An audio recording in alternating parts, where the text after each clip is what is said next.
6.5%, was it? Is that what the current odds are of the Stanley Cup? Well, and if you look at the round-by-round progression, the Stanley Cup favorite is the Vancouver Canucks.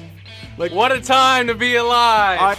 Talking you through every goalie controversy, scoring slump, and draft lottery bust, this is the C4 Podcast on CanucksHockeyBlog.com. Here they are, the best starting lineup we could afford under the salary cap. Chris, Matt, Anna, and Adam. Welcome to another episode of the C4 Canucks Hockey Podcast, brought to you by the Full Press Coverage Network and CanucksHockeyBlog.com. I am Chris at Lightforce, joined virtually as always by the Psyched It's Monday, Anna Forsyth at A4Say03. Welcome, Anna. I am psyched it's Monday. I'm not psyched it's Monday because of work, but then that's a podcast, so, you know, swings and roundabouts. Yeah. Okay. Yeah, right? Like, I I get mad that I have to get up for work in the morning, but, you know, this is a good end to a weekday. Yeah, I don't know. I mean, for me, Mondays are tough, and they always have been. And I think part of the issue is that, like, I obviously like sort of the weekend, but then there's this transition from Sunday to Monday. It's like I need that third day.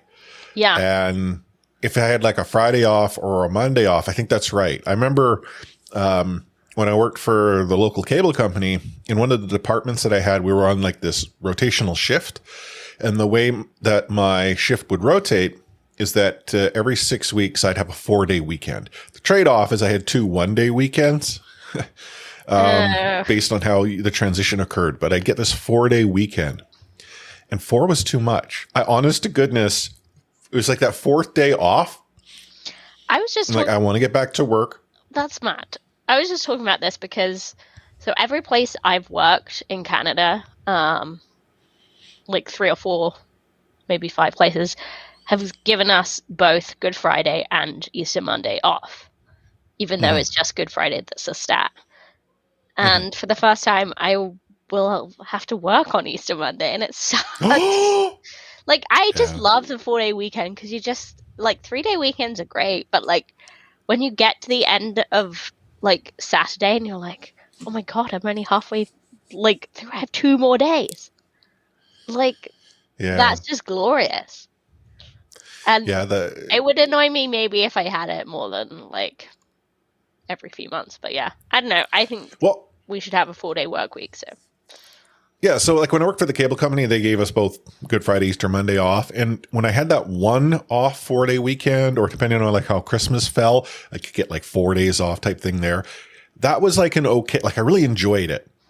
But then when this rotation kicked in, and maybe it ties into the fact that to get into the 4-day weekend, I had to have a 1-day weekend before the I couldn't 2-week rotation with that. and a 1-day weekend on the way out. And so maybe that had more to do with it, but it was just, 3 days. 3 days was really good. You know what's really good is that we have a new supporter of our show. Someone signed up for a 1-year membership on support.c4podcast.com or buy me a coffee. Big friend of the show. And I mean, proverbial sense, because Neil, Nexus, as you know him in chat, has been a longtime listener, supporter of C4. He has been with us from like the beginning, and if not the beginning, soon after. But he has, kicked in a yearly membership. So I got to give him a huge shout out for helping us keep the lights on. Yeah. Thank you so much for that. But I mean, he's also tall, so that checks out for a big friend of the show as well. He is one of life's gentle giants, which you might not know if you only know him through Discord. That gentle adjective might not seem like it fits, but it does. He's a good guy. Yeah. So thanks, Neil. But yeah, no, I mean, we got Neil, we got your mom, Rich. The 3 of them are helping us keep the lights on. And if you've heard ads on our show, we've said this before, but if you've heard ads on the show, we get absolutely squat from them. They simply pay for hosting with the network, the Full Press Coverage Network. And then what the network provides us is an extensive sort of level of exposure, which in the content creation world doesn't translate into the money that pays the bills, unfortunately. So it's only you, our listeners, who support us through BMAC that help us cover costs. And someone actually asked me once, well, why the heck do you stay with them if there's ads? Because you get nothing from it, you should leave. Well, it's not as easy as just pushing a button, because honestly, I probably would have pushed it. I mean, you and I have talked about this before, where they don't listen to us. It's fine.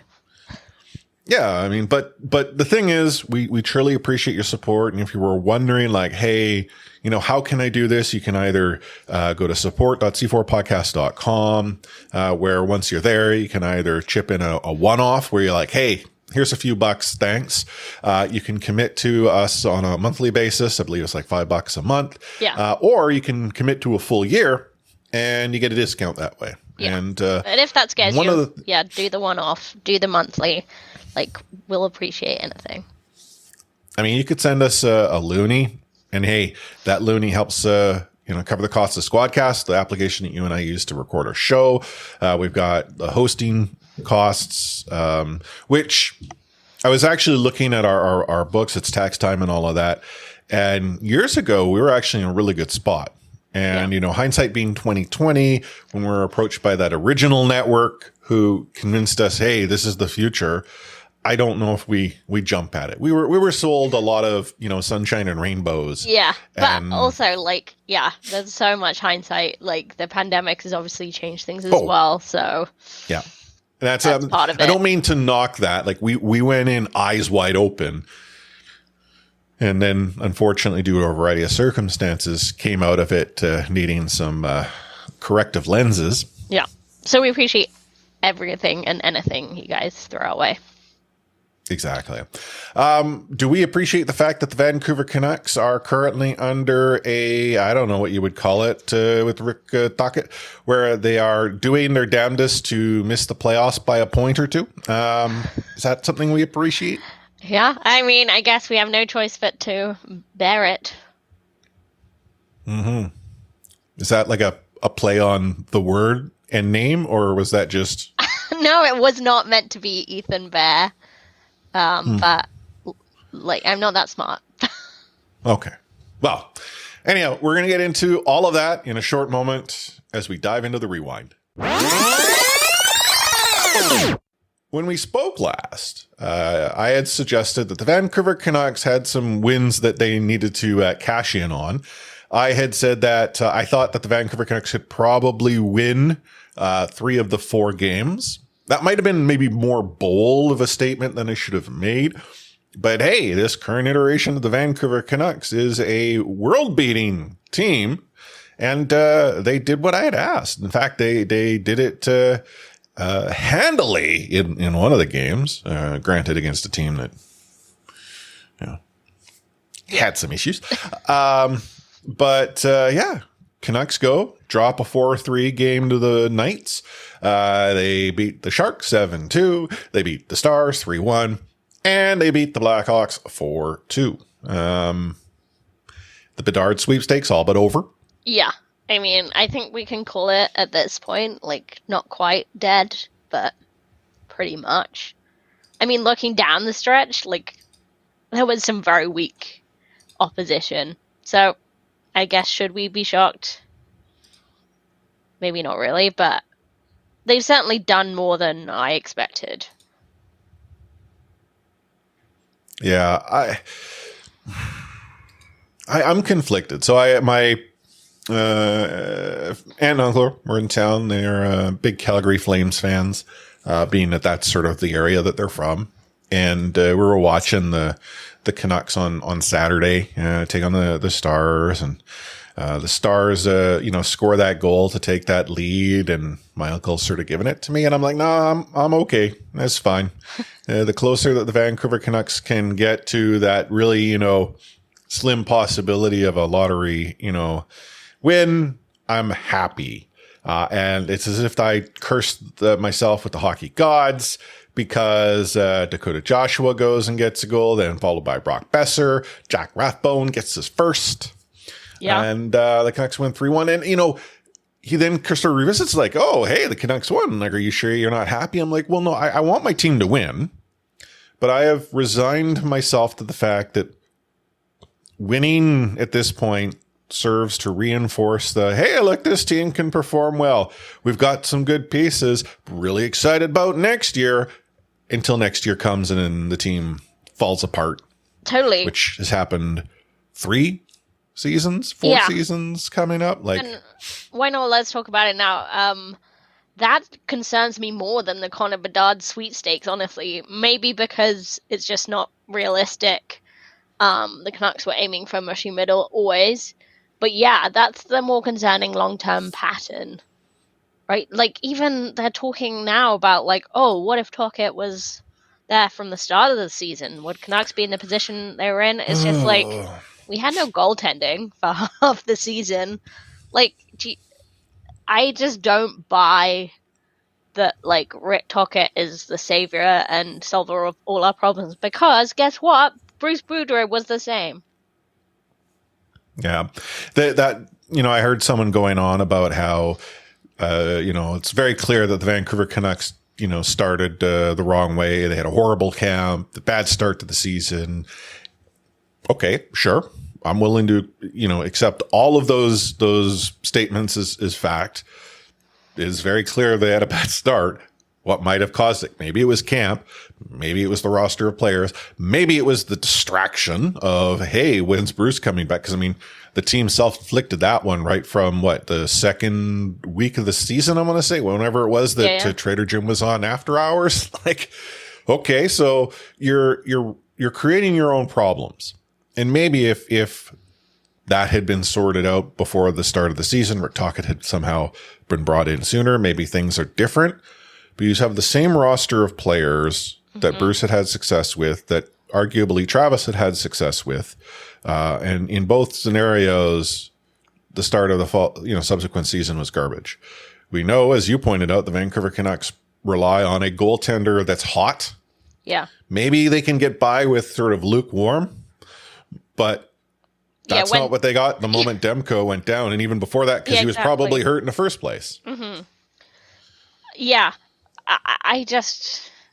It's like butterfly effect, right? You'd have no idea if Tocchet was there, like, how would have players performed. But I want, for example, JT Miller, and we can talk about how good he's been in the last 2 weeks, but I want people to look at that as, like, that's not the norm.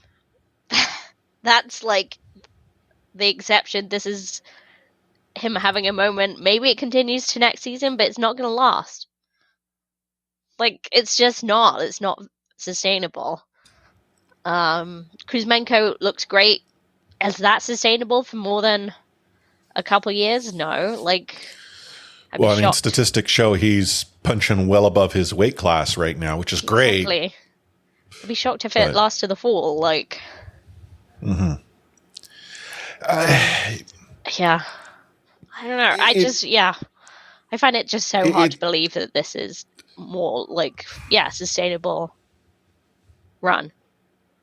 Yeah. I struggle with seeing how is this team different than the one Bruce had the end of last season. And there's someone listening to the show right now like, okay, Chris, you obviously aren't a fan.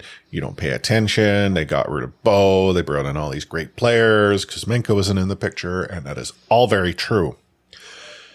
And you could also argue that the problems they have on the blue line could very well be remedied somewhat with a Ronick addition. But the big elephant that is continuing to remain, stuffed well under the rug, because no one notices the massively, out of place lump that is there, the cap situation, is still a problem. And the Vancouver Canucks still require this major surgery to take place.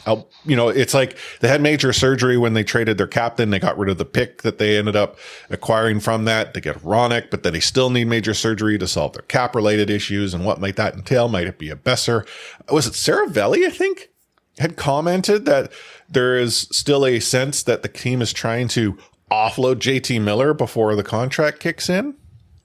I'm not sure. It was definitely Frank that was talking about that a lot of the deadline, so it may be that he has the line on that. I mean, yeah, like you're talking about the cap situation, like let's not forget that our huge giant like anchor of a contract, OEL, is not playing right now. And his, young, cheap replacements are doing better than him.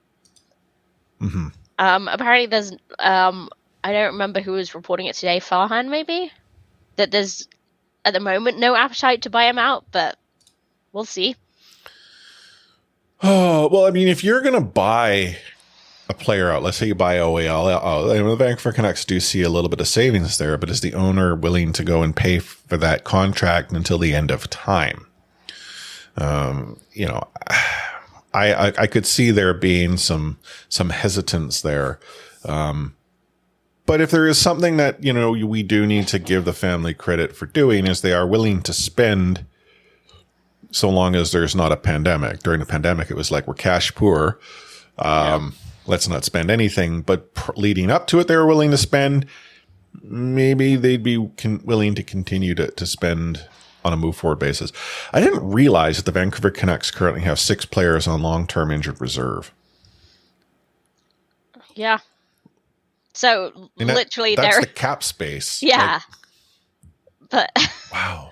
Like you've got to think that they're like planning on Mikheyev coming back. Like he should be starting the season, right? That's the plan. Tanner Pearson hopefully is as well.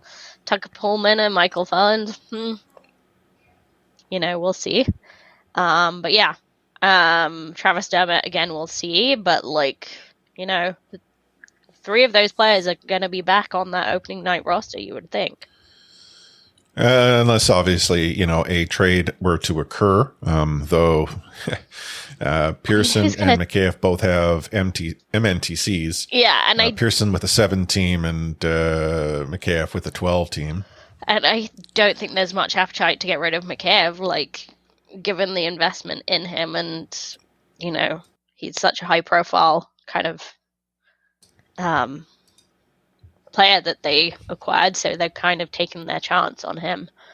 Well, let's say hypothetically those 3 players are back on the roster next season and they are all healthy. I mean, we're almost making a big stretch there because as we've seen, players who go on LTIR in Vancouver don't seem to fare so well there. But just like, looking at the it's like $15,000. Like, sorry, 15 million. 15,000. That would be good. It's 10-5. 10-5 is those 3 players on the LTR because Michael Furland is off the books as of next year. Correct. Yeah. No, sorry. Yeah, I was just putting together Mikheyev, Pearson, and yeah. Well, I guess sorry, I wasn't talking about OEL because OEL is actually on LTIR. He's only on IR right now. IR. But I'm just saying, so his 7-6 counts. Yeah, his 7-6 counts, and like it's gonna count next year and the year after that, and the year after that. Like, there's no world in which he gets traded. Like, there's just like as unlikely as a JT Miller trade is. Like OEL is just impossible, I would say. Yeah. Let's say, OEL also comes back, doesn't get traded, doesn't get bought out. First of all, your blue line will have a 7.85 player, a 6 player, a 7.26 player, and a 4.4 player. So, I mean, doing the Chris can't add up to 3 math here. We got ourselves a solid $26 million tied up in 4 players on the blue line. And that blue line doesn't feel to me to be as good as the one that's currently on the ice skating at 20.6. So like it's considerably lower with 6 players on the ice. Yeah. Than the 4. Yeah. Yeah. Like it's rough reading. And I know usually we're like rewinders, like we're not getting too pessimistic because we're only talking about a week. and we've kind of gone on to talk about everything, but it's hard not to see the context of results in like terms of long term, right? Because we're kind of saying, yeah, like, okay, good for you. You beat San Jose handily. Like, San Jose are plummeting through the standings. They have a terrible goalie who is also a terrible human. It's going to say, a terrible goalie is a terrible goalie. Yeah. Speaking of another, like, lame Pride Night, Chicago, like, they're doing badly, but it's like, there's a purpose to this, right? Like, Chicago are 30th, like, in the league. San Jose are last. Like,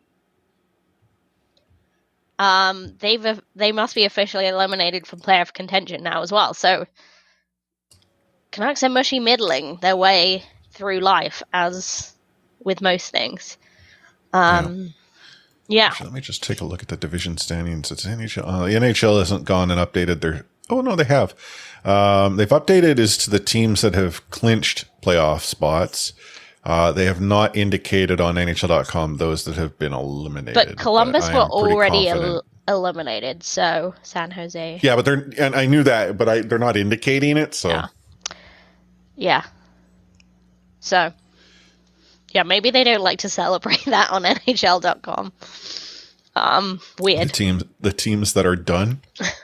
It's funny because, like, my wife was asking me, like, do the Vancouver Canucks still have a chance to make the playoffs? I'm like, yeah, they totally do.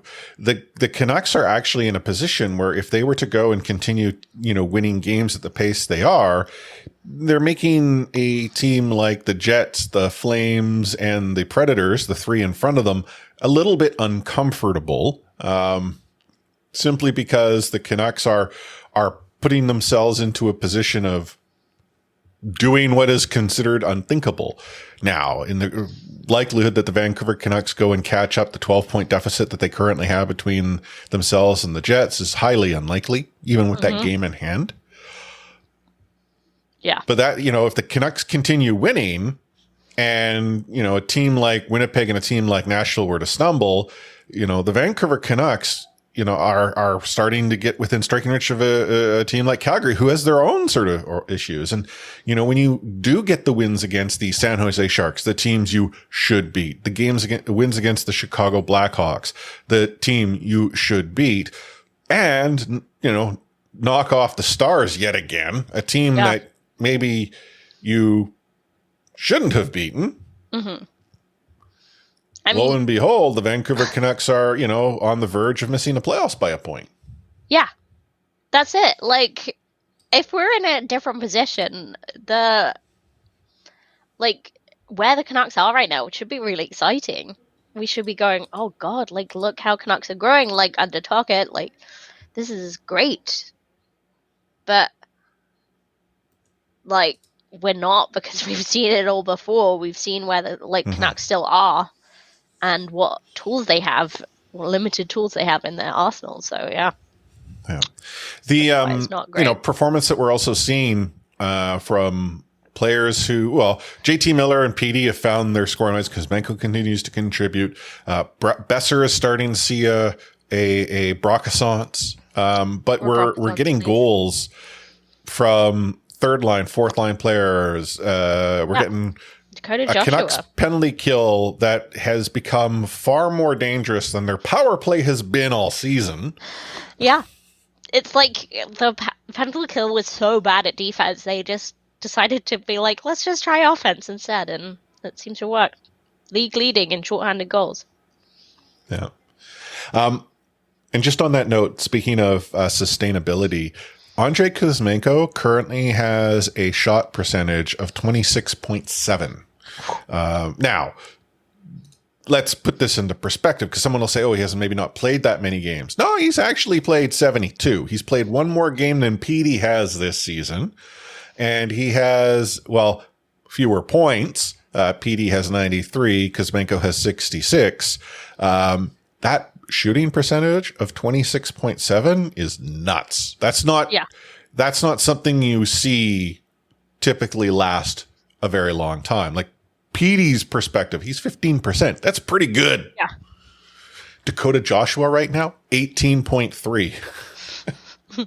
Of course. He's actually number 2 on shot percentage in the team. 70 games played, 18.3. Yeah. Tyler Myers, 69 games played, 1.1. OEL, 54 games, 2.2. But Quinn, 69 games, 3.6. So, Quinn's not necessarily the shooter. He's the passer. Mm-hmm. And when you look at his point total, he got himself a ton of apples. Yeah. Like, Quinn's doing fine. We're not worried about Quinn. Yeah. And if you look at, Pedersen versus Kuzmenko, like, Pedersen's a proven scorer in the league. Another 35 goals this year so far. And, like, he's, 15% is high, but, like, he's proven. I think is he not 15%? I swear I looked at that the other day, that he's 15% every year or thereabouts. So, like, yeah, I'd have to go and look at his stats year over year, but it wouldn't surprise me. Yeah, because again, that's a solid number. Last year, 15.9 year before. Yeah, like he's consistent in the league. Like, Kuzmenko hasn't been here a season yet. Like, he's great, but like, cool your jets, you know. But yeah, Kuzmenko isn't even someone I would say I'm worried about, right? You know, yes, he is more of an expensive contract than I would like, but he's not the big anchor plummeting asset that you're worried about. I was actually just trying to look up for based on games played here. Let me just change this here. Let's say over the course of 50 games played. Get stats. Let's see. So right now, just with the shot percentage, with a minimum of 50 games played this season, Kuzmenko leads the league at 26.7. Now, Nick Dowd, he's 22.4. Canucks legend. So, Nick Dowd. But then you have like someone like Draisaitl, who's at 20.3. I mean, Jared McCann. Like, what is? Yeah, if like Draisaitl and McDavid are like, it's a lazy. Well, that's what I was curious about. McDavid's 19. Yeah, right. Like, if they're around 20, like 26 is insane. Yeah, Jared McCann's currently at 19.9. He's having a heck of a season down there in Seattle. I mean, he's hindsight again, 2020. Would the Vancouver Canucks have been able to develop him as a player into the one he is now? Or is that based on the maturity that he's gained, having been traded a number of times and ultimately left up for grabs? Who knows? But McCann is a solid player who I would say McCann has turned out. Definitely someone we gave up on very early. Like, yes, it seems like he was immature and had some issues to work on, but like, well, so was the other player that was brought into the league the same season as him. And look how that one turned out. Yeah. Edmonton's also got Ryan Nugent-Hopkins, who's 18.3. I mean, in fairness, I poke fun at Edmonton. Edmonton's currently sitting third in the Pacific. Like, they're in a playoff position. They're comfortable as to where they happen to be. So, you know, the normal thing is you poke fun at Edmonton that they've got Draisaitl and what's his name? McDavid. I was going to say McCann, but I'm like, no, that's not it. McDavid. Wow. Scoring like league leaders 1 and 2 when they don't make the playoffs. Like, how is that possible? 2 of the best players in the league don't make playoffs. Connor McDavid really taken down a peg or two today. Just forgot his name. Well, I mean, he's so funny. He is so good. Yeah. But he just happens to play for, you know, Edmonton. Like 139 points currently. Draisaitl, 112. Yeah. Like, top 2 players in points in the league right now. And Edmonton is not at the top of their division. Like, it's unreal. Back to the Vancouver Canucks, looking ahead, because they actually do have games to play still. We haven't even got into that. They're going to be against the Blues tomorrow night, which I guess for you listening to the show is probably today. And then they come home to take on the Flames on the Friday night, and then proceed to stay in town for the rest of their final homestand, where they kick things off on Sunday against the Kings at a 5 p.m. start. And then we'll obviously get into the rest of what's going to be happening next week. But, you know, when you look at the schedule here, the Vancouver Canucks play the Blues. You know, as far as the standings are concerned, this is a team who's conceivably not as good as Vancouver is right now. So, you know, do the Vancouver Canucks win that game? I think it depends who's in that. Oh, see, this is the thing. If it's Bennington, I want them to win. I know. Big. I mean, that's the thing. That was me on Thursday. I was at the game. Reimer was in net. Of course, I wanted Canucks to bury them. And it was so glorious having him there for all 7 goals. It was just chef's kiss. Perfect way for that to work out. But yeah, Bennington's such a baby. It's hard, not to, it's hard not to root against him. Yeah. Flames come to town. This is a team. So Calgary comes to Vancouver, and I would have to think they're concerned, because the last thing they want to do is, one, give up points, because they're currently an outside looking in. They need to figure out how they're going to catch up to the Jets or the Kraken. And at the same time, that rear view mirror has a Predators team just a point behind them with 2 games in hand. And oh, hey, look at the Canucks, who are currently still, when we look at the last 10 over the course of the league, are right up there with 8 wins and 2 losses in the last 10. It's Canucks are the I'm hottest. not suggesting. Yeah, I'm not suggesting Vancouver's going to make the playoffs. If they make the playoffs, the podcast is over, Anna. It's over? I hate to make this decision on your behalf, but I just don't know if I'll be able to continue recording the show if the Canucks make the playoffs. Yeah. I mean, it's possible, but we're going to be a team playoff podcast either way, because Abbotsford Canucks have officially made the playoffs as of Sunday, so we are team playoffs for them. But yeah, it is bizarre. I do think, if we're making predictions, Canucks beat the Blues, lose to the Flames. Beat the Kings? Usually I'd say no. Kings do have a back-to-back, and that's an early puck drop. I'm going to the Kings game on Saturday night. Seattle Kraken, LA Kings. I'll be checking out what they have to offer. Yeah, down there, south of the border. So that should be interesting. Good research. So yeah, usually I'd say LA would win. That's not a great turnaround. I'm still banking on LA. I was just looking at the Flames schedule. So they actually play the Kings at home on Tuesday. They then come to Vancouver, play the Canucks on Friday. They then proceed to go back home, where they play the Ducks and the Blackhawks, before hitting the road for a Wednesday nighter, back-to-back to the home game against the Blackhawks. But, Winnipeg's pretty close. In Winnipeg on Wednesday. And then they're back in Vancouver to wrap up the Vancouver Canucks homestand, and probably last game in the Raj for the season. Probably. And then go home for 2 more. But it's interesting that the Flames have to play the Vancouver Canucks twice, both in Vancouver, within a week. But did you say they also get to play the Blackhawks twice? Blackhawks, no. Blackhawks just the one time. But yeah, they got playing the Canucks twice. That's it. The only in the rest of the season, Canucks twice. Flames play the Ducks, the Blackhawks, the Jets, the Predators, the Sharks, and Kings. Yeah, I mean, there's 3 easy wins right there in Ducks, Sharks, Blackhawks.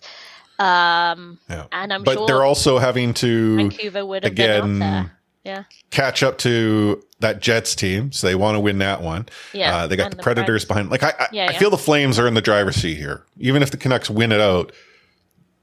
Yeah, the Flames should have 6 points guaranteed out of that. So if Canucks lose to Calgary, is the playoff dream officially over?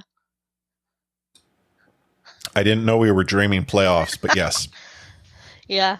I mean, it's are bonkers that we're playoffs even talking the about this. dream or the nightmare? Well, I'm not saying it's a nightmare. You can't ever say it's a nightmare. If Canucks made the playoffs, I will be rooting for them so hard. Okay, is the nightmare missing by a point? Yes, that's the nightmare. Team 17? Yeah. That's the absolute nightmare.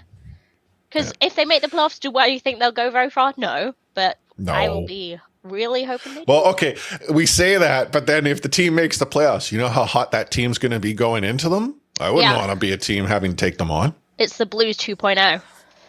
Yeah. Anyway, well, whoops. Well, I muted myself. Consider our thoughts. We'll take ourselves a short break. You're listening to the C4 Canucks Hockey Podcast, brought to you by the Full Press Coverage Network and CanucksHockeyBlog.com. Take hitting out of the game. You can't hit anymore, so don't do it. The unsportsmanlike conduct, I want to get an explanation on it. No kidding. Because how do you get suspended for unsportsmanlike conduct? Plus interference. There's no interference there. He had the puck. Now, Madison never ever did that before. Now, why did he do it? And that because he was mad. Well, your early favorite for the Calder Trophy, that's for sure. Elias Pettersson, you might even say your early favorite for the Hart Trophy.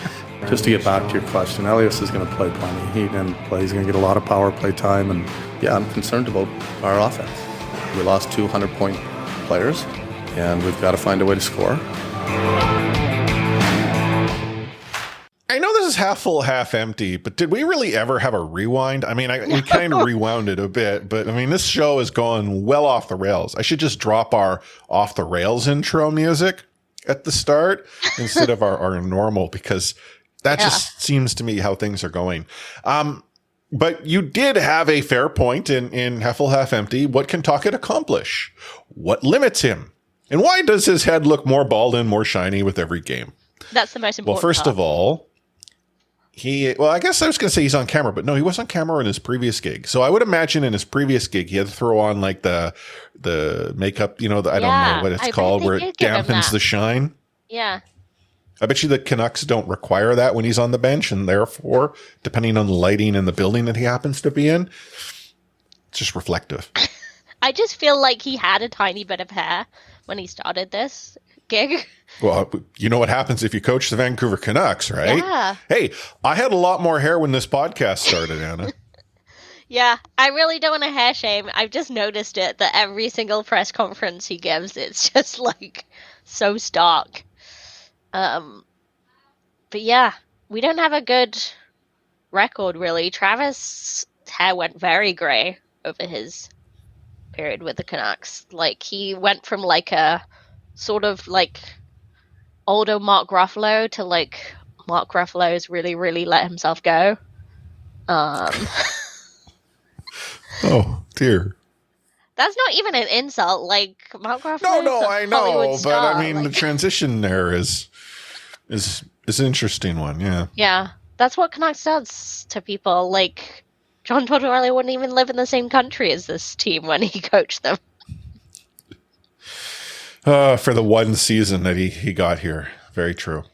But you know what can Tocchet accomplish?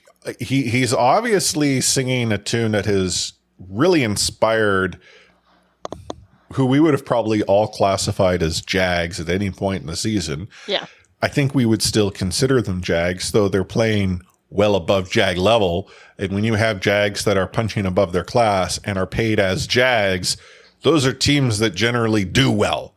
Yeah. Problem is the Vancouver Canucks have a recent history of then finding very good value in Jag and taking that value and blowing it out of the water with crazy contract offers.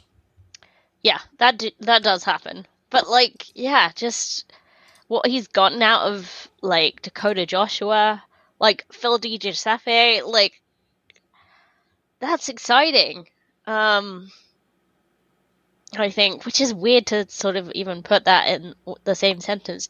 He seemed very uninspiring when you, like, see him give press conferences. I'm sorry to say that. Like, compared to Bruce, he's not the, like, sparkling media personality. But his, like, system seemed to work, and yeah, the personality seems to work. He's getting a lot out of, like, what are just so players. Connor Garland, like, even having a resurgence as well.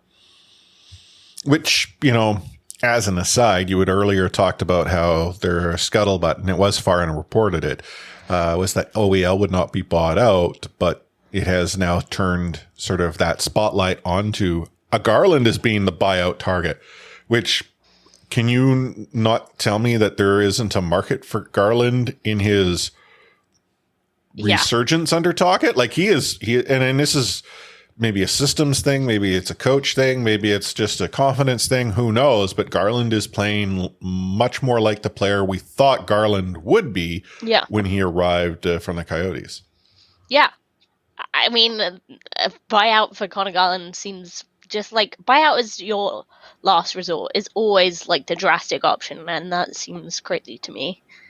That Connor Garland wouldn't have any trade value at like his current contract. Like, he's not cheap, but he's under $5 million with only a couple of years left, so that would seem wild to me.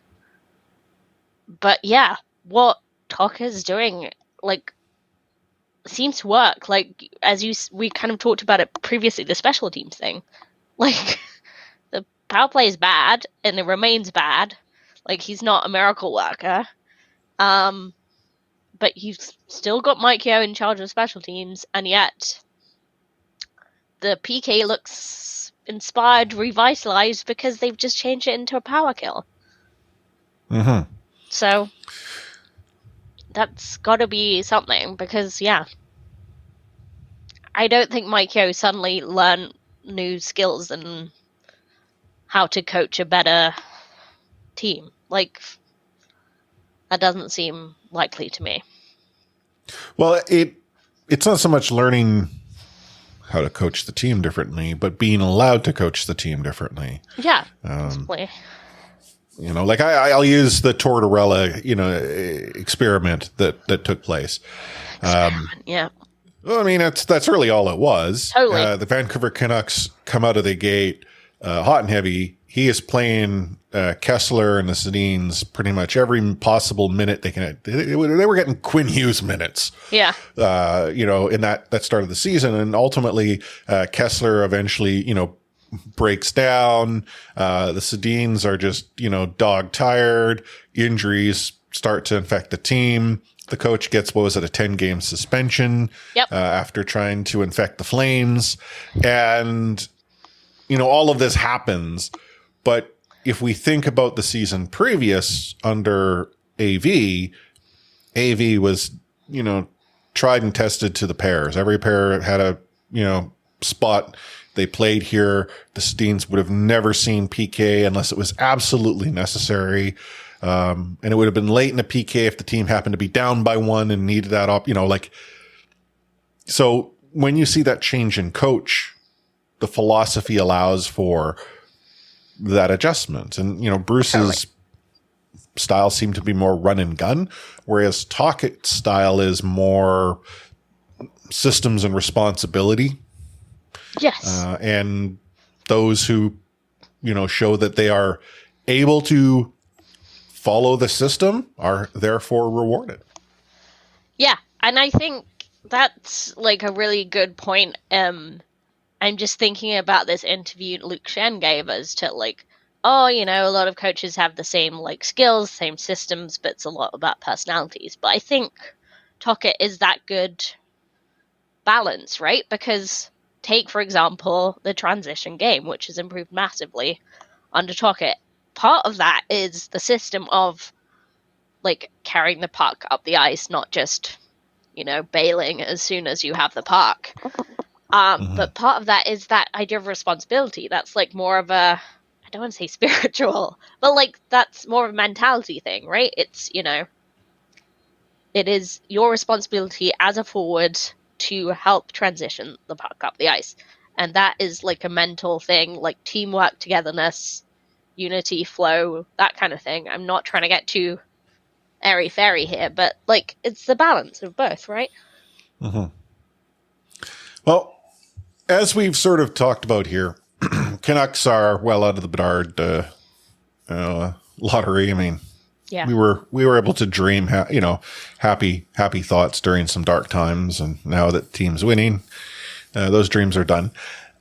But they're doing what they have done in the past. They're looking to unearth talent, either out of Europe and or the NCAA. And, I have to give the Vancouver Canucks credit.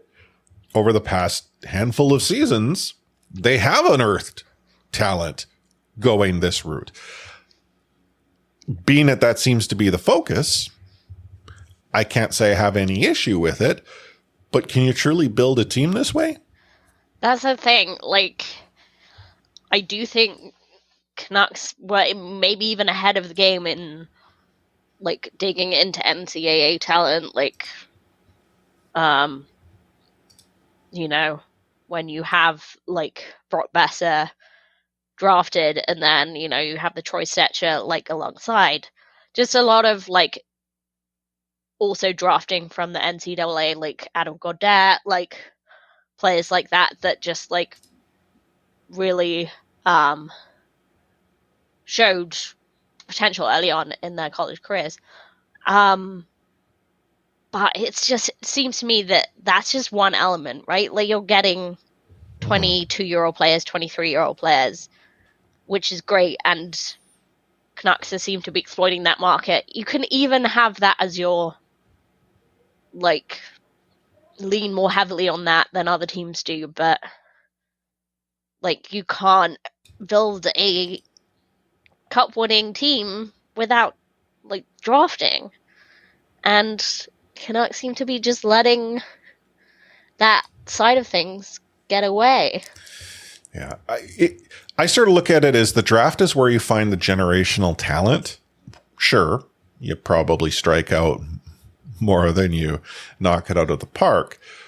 Whereas, like, the more mature player signings that you're getting out of the NCAA or out of Europe, these are players that work really well to go along with the generational talent you've developed on your own, you've got out of the draft, and help sort of build the meat of your team. And then you fill in the holes there, whether it be through free agency, smartly, and with appropriately paid Jags. Yeah. I will not knock finding talent that way, because the other thing to consider is if you do find players through these college signing or European professional league signings, and then trade them for assets, you sort of help showcase them in the league and say, hey, here's something like, we thought Kuzmenko was likely going to go that route. We didn't think the Canucks could afford him. I'm happy he's coming back. Yeah. I hope this crazy shot percentage he currently has is something he keeps forever in a day, so he gets a 200-point season to knock Connor McDavid off his throne. But I feel there's value. It's just that the Vancouver Canucks are going this route because they have left themselves with no other real alternative. Like, there's no build it out of the draft anymore. Yeah, I mean, and let's look at, like, our most recent NCAA signing. Obviously, we did draft this player, but Aiden McDonough. Like, that was a player who maybe, like, Canucks had to work hard at. Like, it wasn't a dead set that he was gonna sign with the Canucks, but, like, the player development staff the Canucks have is excellent. Like, Ryan Johnson, Chris Higgins, the Sedins, like, excellent. Every single, like, draft pick that signed with the Canucks or prospect, a lot of the Abbey players, they all talk about that. And, like, how are they going to get to do their job if you're just signing what you hope are ready-made players, Yeah. But if they do go this route, there are numbers like Sam Malinsky, I think, would help on the blue line, especially if the Vancouver Canucks were to able to sign him for an appropriate amount of money. Puck moving defensemen are always nice to have. And if they're defensively responsible, yay. I think that's, where the Vancouver Canucks sort of have to prioritize is the blue line is an issue. Yeah. I also was working under the context that they thought they would buy out OEL, but if that's no longer the case, who knows? Maybe there's a team out there that wants Myers still. Yeah. Because that's one of those contracts has to disappear for you to be able to go in and firm up your blue line, NCAA or not. But let's be real. Like, Canucks can't make the same mistake they did before and sell the farm to get rid of a player that has, like, a problem player that has 1 year left on his contract. Yeah. Oh, anyhow, that's stuff we can talk about more next week and in the weeks that come. There's some rumors flying around, so hopefully there'll be maybe more news next week. Yeah. I have to ask you about something that's not in the rundown. You think John Garrett's retirement was John Garrett? Yeah. It's what it is. It's incredibly sad. Whatever the motivation is. I do worry that it was not entirely his idea. It was odd. Like, I look at it this way. It was very odd as to where sort of it was positioned. I get it. Maybe it's given a swan song, but the goodbye felt very scripted. Yeah. Right. Like that. And I mean, of course, if I thought I'd get emotional, I'd script it too. Right. Give myself the help I could get. But it was really weird. But there was a part of it that said, "Oh, you'll still see me in other Sportsnet related properties." Yeah. Now, my old man was saying, is that because is he going to another team? And I hadn't really considered that. But then that would be weird, not to suggest it's not possible. I mean, he was Flames coverage and Leafs coverage before he was Canucks coverage, like, consistently. So, yeah. But I just feel that it was a decision that was not him. And I don't think it was the team. I think it was actually Sportsnet. Yeah, I mean, Canucks are very short-sighted, but I don't see them pushing out, like, pressuring Sportsnet to do that. Yeah, it seems wild to me. I know I did just check, he is 71. Like, on the one hand, John Garrett, like, enjoys some time off, like, you've earned it, but on the other hand, it's just like, will not be the same. Yeah. Speaking of the Canucks being short-sighted, did you see Rob Simpson's article? I haven't read it. I've seen some tweets and yeah. So I'm going to presume that Simmer, who I don't think has actually been credentialed much, if at all, at the team, is never going to get credentialed ever again. Yeah. I mean, surely you make your peace with that before publishing it like that. I'm certain that that's the case, but yeah, it was an interesting read. I don't know what to make of it. It's an interesting read. Yeah, I would say go check it out if you're kind of interested, but I would say the whole VancouverHockeyInsider.com for those that don't know where to go. Yeah. But it's I say interesting read. It's also long. Yeah. I think I might just stick to the excerpts that people tweet out. Yeah, it is like, I don't know how to measure this. Long. That's like the technical term. Yeah. Anywho, and as we sort of look to wrap up, it doesn't seem a week goes by when we're not talking about the NHL and its teams getting in the way of itself. Many teams are doing Pride Nights, and we've seen a team like Chicago opt out of it by stating that they worried for their Russian players. Now, while I understand that could be an issue, why is it not an issue for many other Russian players in the league? Is it just the Russian players in Chicago?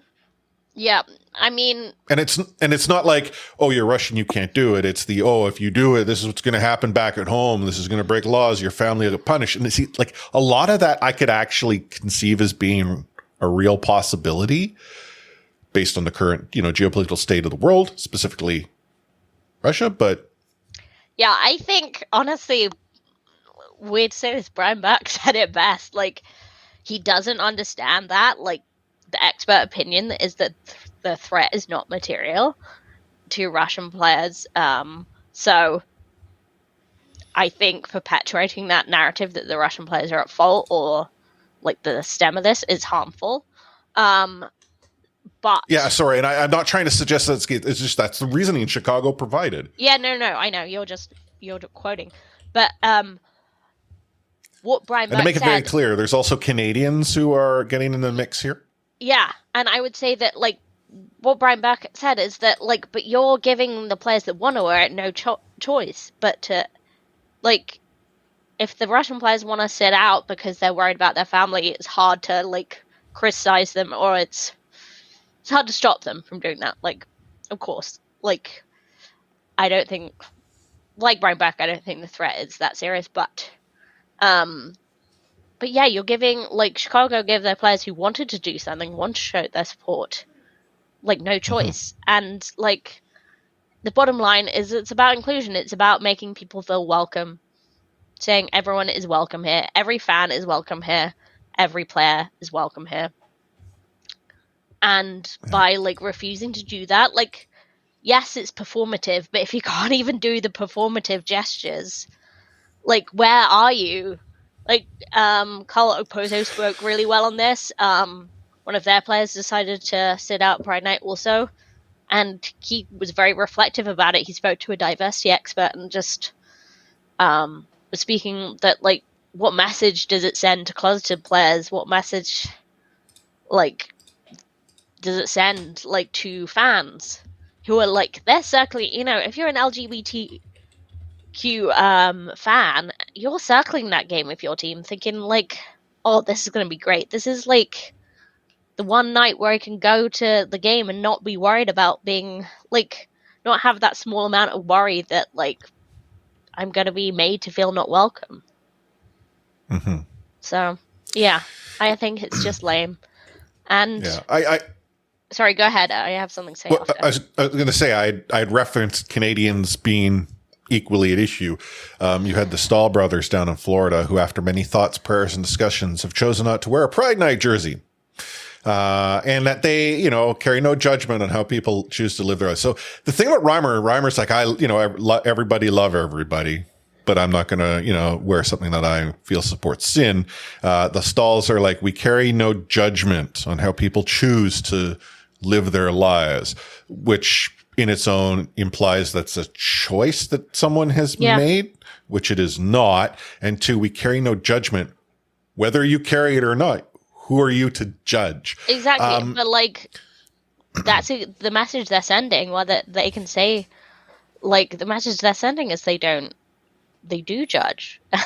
Yeah. Like, and I mean, it's like, oh, people should be welcome in all aspects of the game of hockey. Well, that's cool. You've made it very clear in your mind. Yeah. They're not. Like, I mean, it's the words are empty. But the part that got me is that Eric Stahl, who has never worn a Pride jersey. Did you know that? He's never worn one, ever. Nope. Yeah. Even when provided photographic proof, he has in Montreal, where, honest to goodness, if this had occurred in Montreal, I think there would be so many people who would say, you're disrespecting the jersey, like the logo on it. Like it would be more than a Pride issue, which in itself I think is an issue, but it would be, like, you would be done. You'd be, like, traded out of the team. Like, you disrespected the logo on the front, which I feel in the world of hockey carries a much louder, voice, disrespecting that logo. But it's gone to the point now where I think the NHL has to either tell its teams shape up or they just have to stop it. Because every night, this has now become an issue. It is international. It's casting the NHL in a very negative light. Yeah. Well, here comes my promise shout out to Connor McBoring. He spoke up about it, and like, he's not had a great record when it comes to like sticking up for moral issues, but he said this. Also, Zach Hyman, I believe, spoke up about it and just said, like, you know, like, queer players are welcome here. Everyone's welcome in our locker room. Also, Matt Kachuk said that. And yeah, you have to say Ottawa, Calgary, and Edmonton are the only teams that have like really put themselves in any sort of positive light. San Jose did try their best considering the situation, but yeah.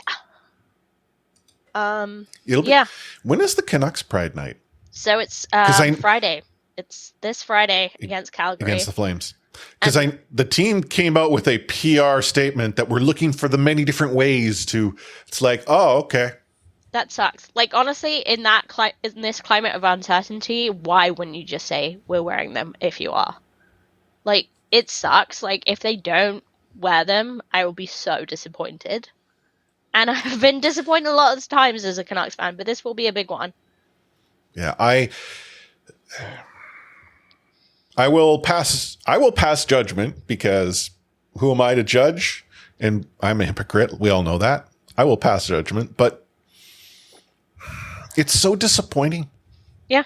And I will respect everyone's ability to say, I don't want to do something, but you have to understand there are repercussions to your choice that you make. And, you know, we are who we are in many aspects of our lives. The issue here is not about choice. Yeah. Yeah. Anyhow, says the cis male Caucasian who won the lottery of the cosmic variety and has been provided many advantages of the sort. But the fact is, I acknowledge that that's the case. Yeah. I recognize that I have had systemic advantages. Whether or not I've been able to cash in on them, I do not know, but I've been provided them. Yeah. And I don't see how, like, I mean, all these players that are saying they reflected, you know, they thought about it, they talked with people. I'm just like, who did you talk to? Like-minded people, or you actually sought opinions of experts, like, or people actually affected by this? Yeah. People, thoughts, prayers, deep conversation, read a book, all that stuff. Anyhow, speaking of reading books, I finished Fighter. Right. Yes. I actually had planned to post it today in our book club channel on Discord, but I will do it tonight. So if you're listening to this, you will probably have already seen, but we have a book club channel on Discord. How'd you get to Discord? Discord.io/C4 podcast. If you're not there already, and why not? Come hang out, come commiserate about the Canucks, come post your meals, and we can critique them, or critique your beer choice. But yeah, book club. We're talking about Fighter by Aaron Volpatti, and we'd love to know your thoughts and feelings. Yeah, I'm going to share a few thoughts and feelings briefly here. Yeah. I wish I had read the book before he joined us, because, oh my goodness, would I have wanted to learn more about him and his life experiences and that. Like, I worked with what we knew. Yeah. Which, and then I read this book. I think the book had just come out, so... Yeah, no, I don't think it had. When we interviewed him, it was not yet available. I think it had just printed, wasn't ready for sale. But my goodness, like if you've heard us talk about Fighter and you're like, yeah, you know, wonder what's about, read the book. I know a few of you have. And again, let's have this conversation, what your thoughts are in C4 Book Club. We should probably also as a group talk about what is it that we'll read next. Yes, we'll take votes. Have some ideas. Yeah. But yeah, discord.io/C4 podcast, hashtag C4 book club. Anna, if, hypothetically speaking, someone wanted to support the show and they didn't listen to us at the start of the show, what can they do and where can they go? Look at me, put you on the spot. They could go to support.c4podcast.com. Boom. Yes. Nailed it. Didn't look anything up.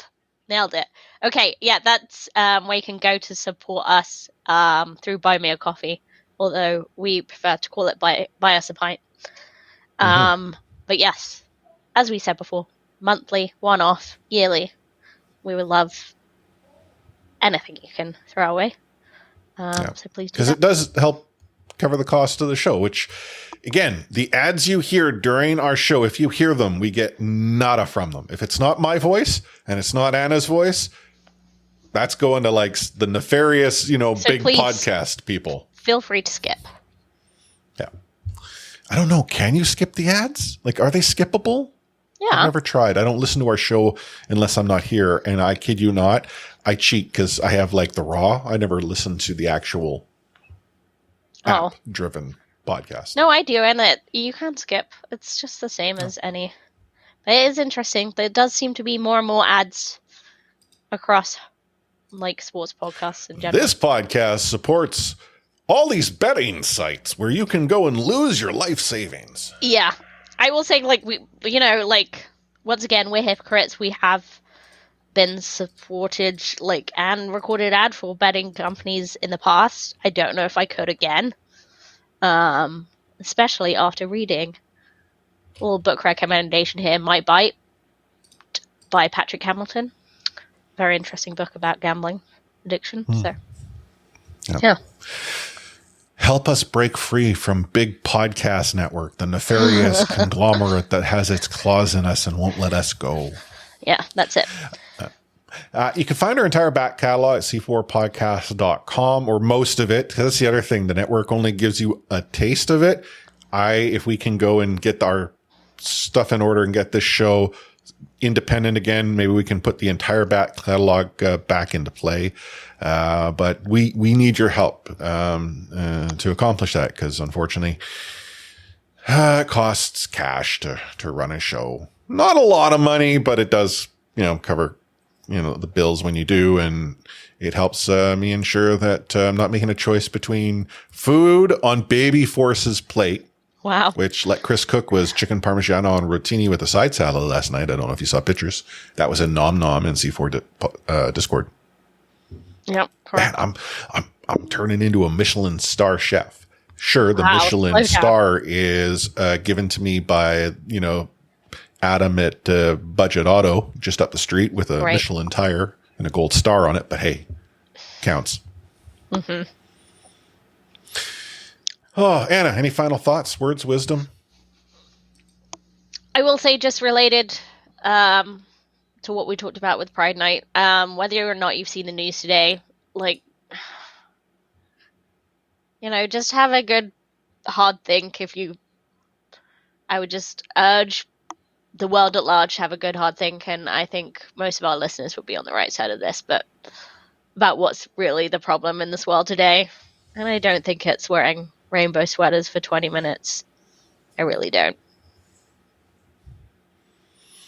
I really need to give my thoughts first, because you always go with some very deep, powerful ones. And I feel that anything that I'm able to go and follow up with pales in comparison. It's good to have yin and yang. Yeah. So I'm just going to go into the wrap up, which means if you want to find myself, Chris at Lightforce on the Twitters, or Anna A4say03, you can. We are at the C4 Podcast on Twitter and all across social media. And by the way, we out.